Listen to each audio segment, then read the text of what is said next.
ദൈവ തിരുനാമത്തിന് മഹത്വമുണ്ടാവട്ടെ. Bible reading പ്രോഗ്രാമിൽ സംബന്ധിക്കുന്ന ഏവർക്കും കർത്തൃനാമത്തിൽ സ്നേഹവന്ദനം. പുറപ്പാട് പുസ്തകം 25-ാം അധ്യായമാണ് നമ്മളിന്ന് വായിക്കുന്നത്. പുറപ്പാട് പുസ്തകം 25 മുതൽ 40 വരെ, അഥവാ അവസാന അധ്യായം വരെ സമാഗമന കൂടാരം ഉണ്ടാക്കുന്നതിനെക്കുറിച്ചുള്ള യഹോവയുടെ കൽപ്പനകളും അതിൻ്റെ വിശദീകരണങ്ങളുമാണ് നമ്മൾ കാണുന്നത്. 1-ാം അധ്യായം മുതൽ 24-ാം അധ്യായം വരെ മോശയെ ദൈവം വിളിച്ചതും ഇസ്രായേൽ ജനത്തെ അവിടെ നിന്ന് വിടുവിച്ചു കൊണ്ടുവരുന്നതും അവർക്ക് ന്യായപ്രമാണം നൽകുന്നതുമായ സംഭവങ്ങളാണ് നമ്മൾ വായിച്ചു കേട്ടത്. ഇനിയുള്ളത് കൃപാസനവുമായി അല്ലെങ്കിൽ ഈ സമാഗമന കൂടാരവുമായി ബന്ധപ്പെട്ട കാര്യങ്ങളാണ്. ഇതുവരെയുള്ള ആരാധനകളൊക്കെ വ്യക്തിപരമായിരുന്നു, അഥവാ കുടുംബപരമായിരുന്നു. കായേൻ ഹാബേലുമൊക്കെ വ്യക്തിപരമായി ദൈവസ്ഥാനത്തിൽ യാഗങ്ങൾ കൊണ്ട് സമർപ്പിക്കുന്ന നമ്മൾ കണ്ടു. അതിനുശേഷം പിന്നെ നോഹ യാഗപീഠം പണിത് യാഗമർപ്പിച്ചു. 12-ാം അധ്യായം മുതൽ ഉൽപ്പത്തി 12 മുതൽ അബ്രാഹാമിനെ വിളിച്ചു. അബ്രഹാം, ഇസ്ഹാക്ക്, യാക്കോബ് പൂർവ്വപിതാക്കന്മാരൊക്കെ വ്യക്തിപരമായി യഹോവയ്ക്ക് യാഗമർപ്പിക്കുന്നതും നന്ദി രേഖപ്പെടുന്നതൊക്കെ നമ്മൾ കണ്ടു. ഇനിയുള്ളത് സമൂഹപരമായ ആരാധനയാണ്. വ്യക്തിപരമായ ആരാധനയിൽ നിന്ന് സമൂഹപരമായ ആരാധനയിലേക്ക് മാറുവാൻ സമാഗമന കൂടാരം വേണം, ദൈവാലയം വേണം. വിശുദ്ധനായ ദൈവത്തിന് അശുദ്ധനായ ഭൂമിയിൽ വസിക്കുക സാധ്യമല്ല. അതുകൊണ്ട് ഭൂമിയിൽ ഒരു വിശുദ്ധ സ്ഥലമുണ്ടാകണം.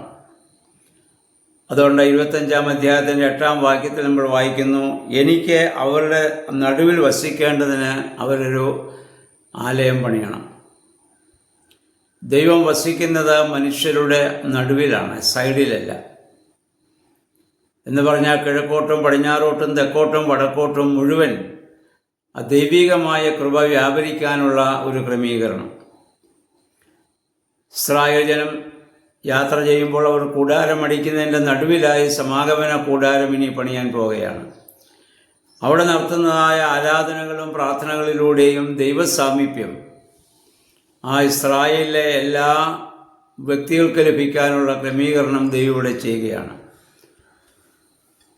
പുതിയ നിയമത്തിലും നമ്മുടെ കർത്താവ് പറഞ്ഞത് 2 or 3 അവരുടെ നാമത്തിൽ കൂടിയാൽ ഞാൻ അവരുടെ നടുവിലുണ്ടാകുമെന്നാണല്ലോ. ഇത് കൂടാരം പണിയുന്നതിനുള്ള ഒരു ക്രമീകരണമായി അതിൻ്റെ 1 മുതലുള്ള വാക്യങ്ങൾ നമ്മൾ വായിക്കുന്നത്, ജനങ്ങൾ അതിനാവശ്യമായ സാധന സാമഗ്രികൾ നേർച്ചയായി കൊണ്ടുവരണം. അത് പണം കൊടുത്ത് വാങ്ങേണ്ടതല്ല.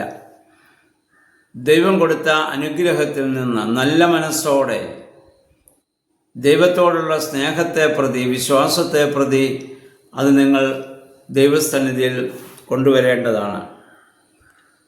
ആ കാണിക്ക നിങ്ങൾ കൊണ്ടുവരണം.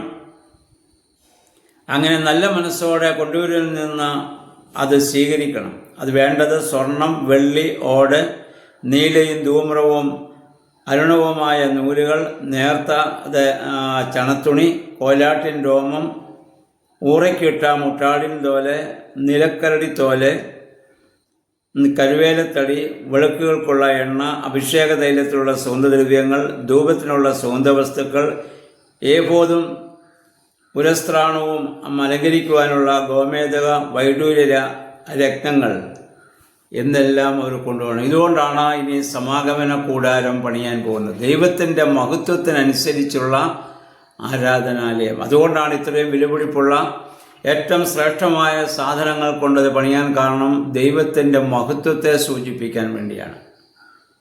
അത് നേർച്ചയായിട്ട് അവിടെ കൊണ്ടുവരേണ്ടതാണ്. അപ്പം ഇവിടെ അതിന് വിശുദ്ധ സ്ഥലം, അതിവിശുദ്ധ സ്ഥലമെന്ന് പറഞ്ഞ് അങ്ങനെ ചില ഭാഗങ്ങളുണ്ട്. ഇനി അതിനുശേഷം സാക്ഷ്യപേടകം ഉണ്ടാക്കണം. സാക്ഷ്യപേടകത്തിന് ദൈവം മനുഷ്യനെ സന്ദർശിക്കുന്നതായ ഒരു സ്ഥലമാണത്. അത് യാത്രയിൽ കൊണ്ടുപോകത്തക്ക രീതിയിൽ അതിന് കൊളുത്തുകളും അത് തൂക്കി എടുത്തുകൊണ്ട് പോകുവാൻ ഉള്ളതായ തണ്ടും വളയവും എല്ലാം അതിലുണ്ടായിരിക്കണം. അതിൻ്റെ ഓരോ കാര്യങ്ങളെക്കുറിച്ചും വ്യക്തമായ ഒരു വിശദീകരണം യഹോവയായ ദൈവം അവർക്ക് അവിടെ നൽകുകയാണ്. 17 മുതൽ 22 വാക്യങ്ങൾ നമ്മൾ വായിക്കുന്ന കൃപാസനം, അതിൻ്റെ അകവും പുറവും സ്വർണം കൊണ്ട് പൊതിഞ്ഞ് അത് മരം കൊണ്ട് ഉണ്ടാക്കണം.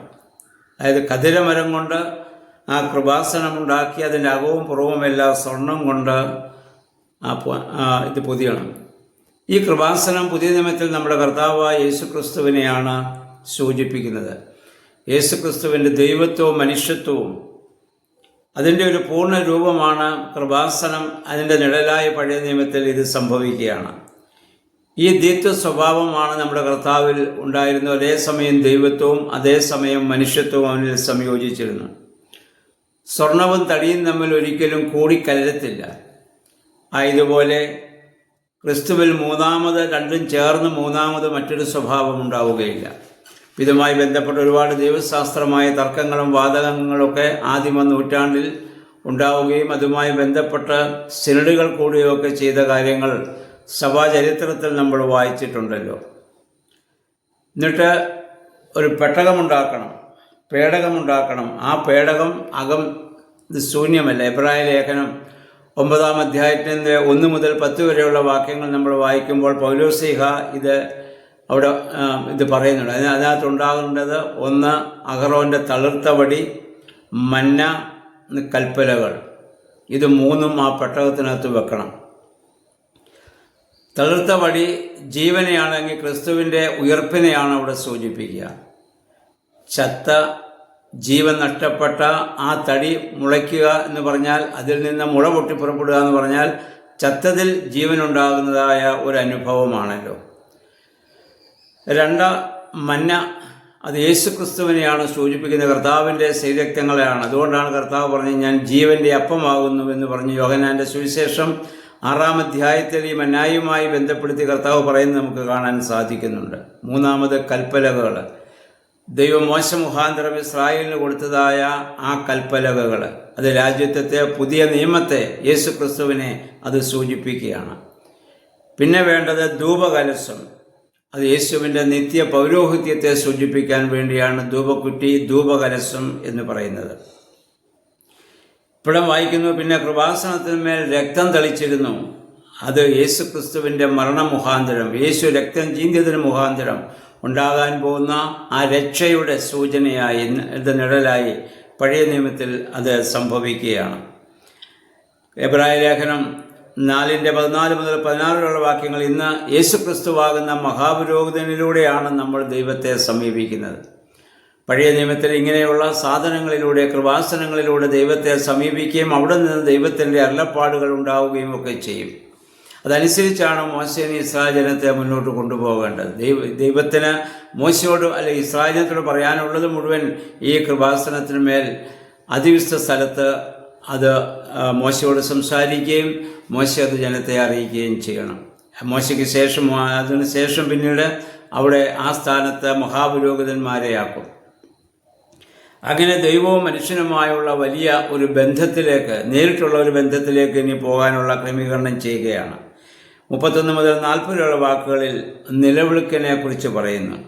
അത് ദൈവത്തിൻ്റെ സാമീപ്യത്തെ വിളിച്ചറിയിക്കുന്നതാണ് പ്രകാശം. പുതിയ നിയമത്തിൽ യേശുവും യോഹന്നാന്റെ സുവിശേഷം 9-ാം അധ്യായം 4-ാം വാക്യത്തിൽ പറഞ്ഞു, as long as I am in the world I am the light of the world. ഞാൻ ലോകത്തിലായിരിക്കുമ്പോൾ ലോകത്തിൻ്റെ വെളിച്ചമാണ്.